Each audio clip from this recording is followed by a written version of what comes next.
La economía clásica se refiere a la escuela de pensamiento económico que se originó a finales del siglo XVIII y principios del siglo XIX, adoptada por las democracias occidentales. Se centraba en el crecimiento y la libertad económica, defendiendo la idea del dejar hacer y la creencia en la libre competencia. Fue incorporada como principal estándar por el economista Adam Smith, de quien muchos se refieren como el padre de la economía. La economía clásica rechaza la idea que el gobierno intervenga en el mercado. La teoría dice que los mercados resolverán eventualmente cualquier problema. Los economistas clásicos estaban en gran parte a favor del libre comercio. Lo que hace que estas ideas sean clásicas no es por la época de la que provienen, sino por su propia naturaleza.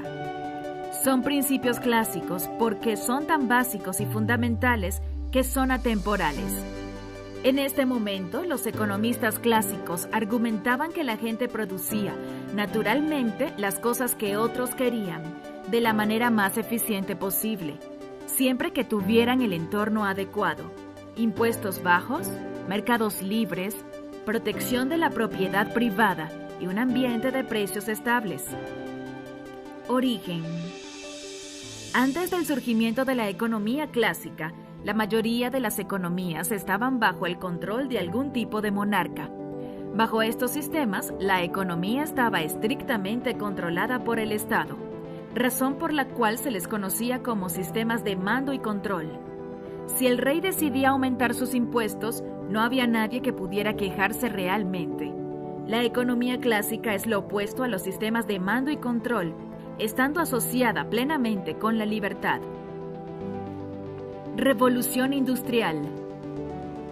La economía clásica se desarrolló poco después del nacimiento de la Revolución Industrial y del capitalismo occidental.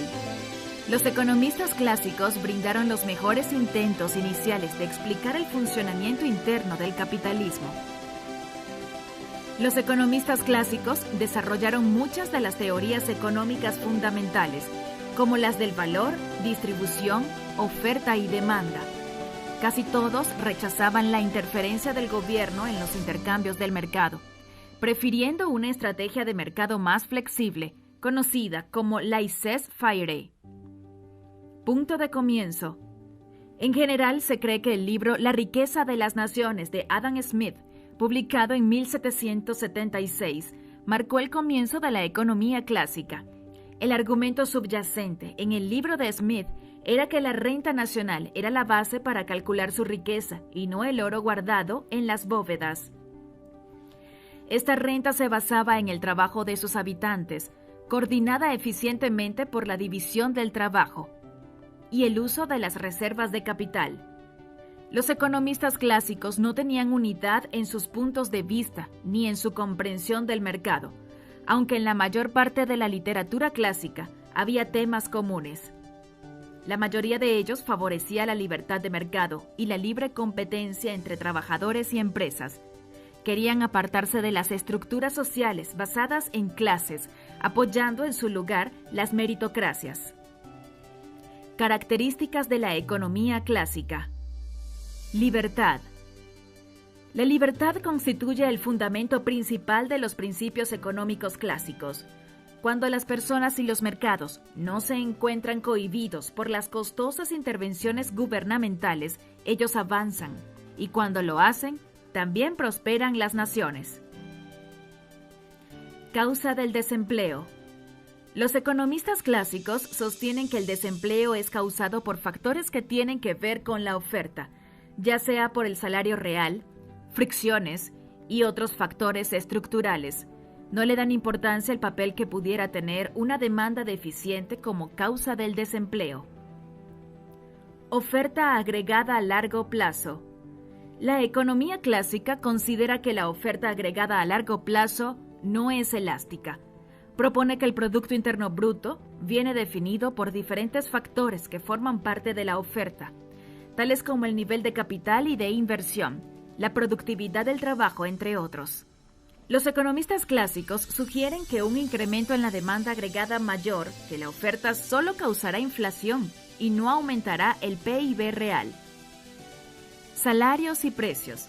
En la teoría clásica que asume que los salarios y los precios son flexibles para que los mercados sean eficientes a largo plazo. Por ejemplo, si hubiera un desplome en la demanda agregada, esta caída en la demanda provocaría en el modelo clásico una caída de los salarios. Esta reducción de los salarios garantizaría poder mantener el pleno empleo. Política monetaria. La economía clásica le da poca fuerza a la implantación de políticas fiscales para gestionar la demanda agregada. Como la teoría clásica es la base del monetarismo, solo se concentra en administrar la oferta monetaria a través de una política monetaria. Libre mercado. El enfoque clásico indica que lo más importante es permitir que funcione el libre mercado. Esto puede implicar tener que reducir el poder de los sindicatos para así evitar una inflexibilidad salarial. La economía clásica es la madre de la economía del lado de la oferta, que enfatiza el papel de las políticas que tienen que ver con la oferta en la promoción del crecimiento económico a largo plazo.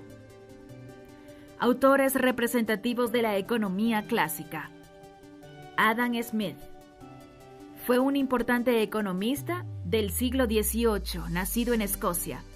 Cuestionó el sistema mercantilista, además de ser uno de los principales defensores de las políticas económicas del libre mercado. Se le considera como el padre de la economía moderna. En su libro, La teoría de los sentimientos morales, planteó la idea de la mano invisible, que es la propensión de los mercados libres a regularse por medio de la oferta y demanda, la competencia y el interés propio. Al analizar el funcionamiento de la libre empresa, Smith introdujo los rudimentos de una teoría del valor y una teoría de la distribución.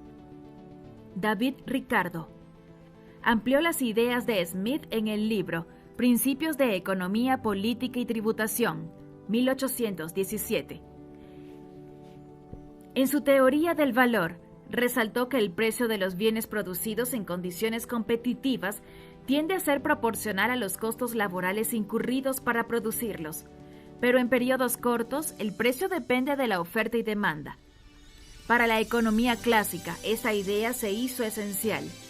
Al igual que su teoría de la distribución, todo el producto nacional se fragmentaba en tres clases sociales: ganancias para los dueños del capital, salarios para los trabajadores y rentas para los terratenientes. Llegó a la conclusión que una clase social podía ganar una parte mayor del producto total solo a expensas de otra.